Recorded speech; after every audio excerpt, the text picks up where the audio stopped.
کی ویریفیکیشن کے بعد جو ہے اس کو حتمی مانا جاتا ہے اور اس کے بعد اس کو اعلان میں شامل کیا جاتا ہے۔ تو اس وقت تک اسلام آباد کی جو زونل کمیٹی ہے اس کا اجلاس جو ہے وہ جاری ہے اور تمام محکمے جو ہیں سرکاری وہ بھی یہاں پر موجود ہیں، مگر ابھی تک جو ہے وہ اسلام آباد سے کیونکہ مسئلہ جو ہے وہ گرد آلود تھا بہت زیادہ، اس وجہ سے چاند جو ہے وہ نہیں اس طرح نظر آیا، انسانی آنکھ سے بھی نظر نہیں آیا اور جدید ٹیکنالوجی کے استعمال سے بھی نظر نہیں آیا۔ البتہ ابھی بھی جو ہے وہ زونل کمیٹی یہ انتظار ضرور کر رہی ہے کہ مزید بھی اگر کسی شہری کو نظر آیا ہے چاند ٹھیک، آپ ہمارے ساتھ ہی رہیے گا۔ رمضان المبارک کا چاند نظر آ گیا، حتمی اعلان کچھ دیر بعد ہوگا۔ آپ کو بتا رہے ہیں رمضان المبارک کا چاند نظر آ گیا، حتمی اعلان کچھ دیر بعد ہوگا۔ ایک بار پھر سے آپ کو اپڈیٹ کرتے چلیں، مرکزی رویت حلال کمیٹی کا اجلاس چیئرمین مولانا عبدالخبیر آزاد کر رہے ہیں۔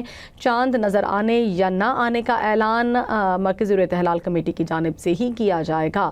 رمضان المبارک کا چاند نظر آ گیا ہے، حتمی اعلان کچھ دیر بعد کیا جائے گا۔ آپ کو ایک بار پھر سے اپڈیٹ کرتے چلیں، ملک بھر میں مختلف شہروں میں اس وقت زونل کمیٹیوں کے اجلاس جاری ہیں اور شہادتیں بھی مل رہی ہیں، اور ابھی یہ خبر سامنے آ رہی ہے کہ پاکستان میں پہلا روزہ کل ہونے کا امکان ہے۔ رمضان المبارک کا چاند نظر آ گیا ہے، البتہ حتمی اعلان کچھ دیر بعد مرکزی رویت حلال کمیٹی کے چیئرمین مولانا عبدالخبیر آزاد خود کریں گے۔ چاند نظر آنے کا حتمی اعلان مرکزی رویت حلال کمیٹی کرے گی۔ رمضان المبارک کا چاند نظر آ گیا ہے اور رویت حلال کمیٹی اس کا باقاعدہ طور پر اعلان کچھ دیر بعد کرے گی۔ حتمی اعلان کچھ دیر بعد ہوگا۔ رمضان المبارک کا چاند نظر آ گیا ہے۔ ملک کے مختلف شہروں سے شہادتیں موصول ہو رہی تھیں، کے پی کے مختلف شہروں سے شہادتیں موصول ہو رہی تھیں مرکزی رویت حلال کمیٹی کو، اور اس کے بعد ان شہادتوں کو ویریفائی کیا جا رہا تھا۔ کراچی سے بھی شہادتیں موصول ہوئیں، کوئٹہ سے بھی شہادتیں موصول ہوئیں، البتہ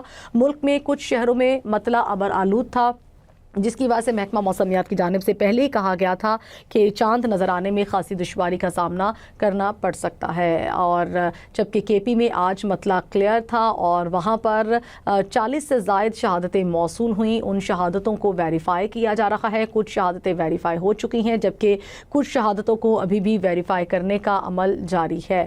اور یہاں پر آپ کو یہ بھی بتاتے چلیں کہ کراچی سے بھی کچھ شہادتیں موصول ہوئیں، کوئٹہ سے بھی کچھ شہادتیں موصول ہوئیں۔ اسلام آباد میں مطلع گرد آلود ہونے کی وجہ سے یہاں پر چاند نظر آنے کی کوئی شہادت موصول اس طرح سے نہیں ہوئی ہے۔ رمضان المبارک کا چاند نظر آ گیا، حتمی اعلان کچھ دیر بعد کر دیا جائے گا۔ حتمی اعلان مرکزی رویت حلال کمیٹی کی جانب سے کیا جائے گا، جس کا اجلاس اس وقت پشاور میں جاری ہے، اور مولانا عبدالخبیر آزاد اس اجلاس کی صدارت کر رہے ہیں۔ پاکستان میں رمضان المبارک کا چاند نظر آ گیا، حتمی اعلان کچھ دیر بعد ہوگا۔ اگر ہمسایہ ممالک کی بات کی جائے تو بنگلہ دیش اور بھارت میں کل پہلا روزہ ہوگا۔ وہاں پر خبر ایجنسی کی جانب سے یہ بات سامنے آ رہی ہے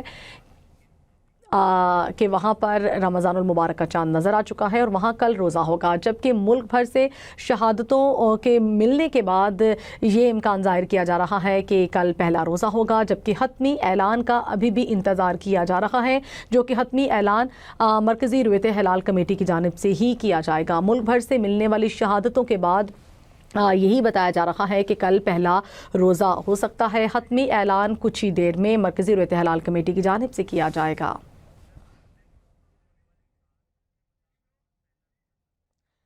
ملک بھر سے موصول ہونے والی شہادتوں کے مطابق پہلا روزہ کل ہوگا۔ رمضان المبارک